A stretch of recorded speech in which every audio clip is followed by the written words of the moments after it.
ही फक्त माती नाही, ही माझी श्रद्धा आहे, माझा श्वास आहे.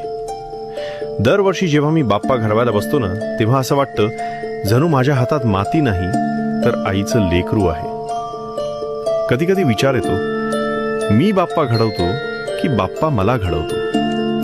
माझ्या हातातली प्रत्येक रेघ माझ्या आयुष्यातली एक शिकवण असते. सहनशीलता, श्रद्धा आणि विश्वास. घरात परिस्थिती कठीण असते, पण बाप्पा बनवायला बसलो की सगळं विसरून जातो. माझं दुःख, माझी चिंता सगळी या मातीमध्ये मिसळून जाते. हे डोळे घडवताना हात थरथरतो, कारण मला माहित आहे या डोळ्यातून हजारो भक्तांना आशा दिसणार आहे. कान मोठे करतो, कारण बाप्पा सगळ्यांचा ऐकतो ना. श्रीमंत, गरीब, लहान, मोठा, प्रत्येकाचं दुःख, प्रत्येकाची प्रार्थना. बाप्पा